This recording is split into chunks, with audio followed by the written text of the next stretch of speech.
Bike চালানোর সময় যদি হুট করে আপনার সামনে কোনো বাচ্চা চলে আসে, তাহলে সম্ভব হলে ব্রেক করবেন। আর যদি ব্রেক করার সময়টুকু না পান, তাহলে চেষ্টা করবেন বাচ্চার পিছন দিক দিয়ে চলে যেতে।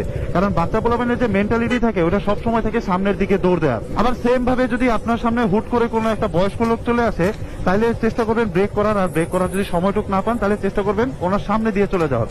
কারণ বয়স্ক লোকদের মেন্টালিটি থাকে হচ্ছে সবসময় পিছন দিকে চলে যাওয়ার বা এক জায়গায় থেমে যাওয়ার। সেম ভাবে যদি আপনি বাইক চালানোর সময় আপনার সামনে কোনো মধ্যবয়স্ক পুরুষ বা কোনো ছেলে মানুষ চলে আসে, তাহলে চেষ্টা করবেন ব্রেক করার। আর যদি সেটা নাও পারেন, তাহলে চেষ্টা করবেন জাস্ট স্লো করার। কারণ স্লো করলে সে ওইটুক সময় পেয়ে যাবে, সামনে পিছে ডাইনে বামে যেভাবে হোক সে কাটায় গুটা বের হয়ে যাবে। কারণ ছেলে মানুষের ওই এক্সপিরিয়েন্সটা থাকে। বা যদি মনে করেন আপনার সামনে কোনো মেয়ে মানুষ চলে আসে, তাইলে ভাই ওটারে ইমিডিয়েটলি ব্রেক করেন এবং ওই জায়গায় ব্রেক করেন। কারণ মেয়ে মানুষের সামনে আপনি বাইক নিয়ে আসলে আপনি সামনে যান, পিছনে যান, ব্রেক না করলে আপনি যেভাবে যান, ও প্রথমে ডাইনে যাবে, তারপর বামে যাবে, পারলে উপরে যাবে, নাহলে নিচে যাবে, এরপরে ওই জায়গায় দাঁড়ায় থাকবে।